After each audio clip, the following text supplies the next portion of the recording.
আজকে মেথি শাকের একটা অসাধারণ রেসিপি নিয়ে হাজির হয়েছি। গ্যাস অন করে কড়াই বসিয়ে দিয়েছি। এবার কড়াইতে তেল দিয়ে দিচ্ছি। খোপে দিয়ে দেবো কালো জিরে আর শুকনো লঙ্কা। একটা শুকনো লঙ্কা নিয়ে ওটা ছিঁড়ে দুভাগ করে দিয়ে দিচ্ছি। ফোড়নটা হয়ে গেছে। এবার এর মধ্যে দিয়ে দেবো কুচিয়ে ধুয়ে রাখা মেথি শাকটা।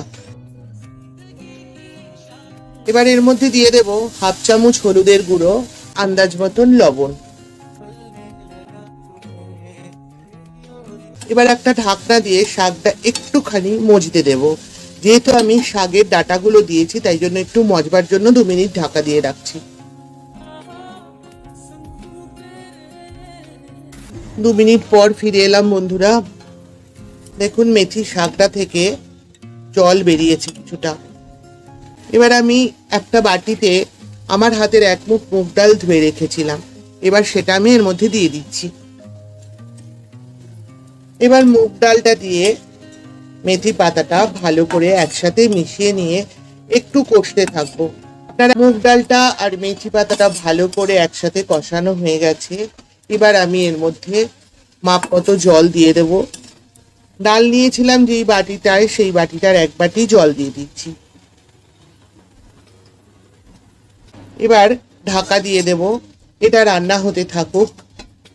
10 মিনিট পর ফিরে আসছি আমি। 10 মিনিট পর ফিরে এলাম। রান্নাটা একদমই হয়ে গেছে, দেখতে পাচ্ছেন। ডালটা এরকমই থাকবে, ডালটা এর থেকে আর বেশি গলা গলা করব না।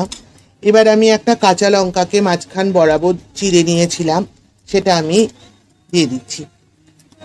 আপনারা ইচ্ছে করলে আরও একটু ঝাল দিতে পারেন, তবে যেহেতু মেথি শাকের দিয়ে আমি রান্নাটা করছি সেহেতু আর বেশি খুব একটা ঝাল দিলাম না।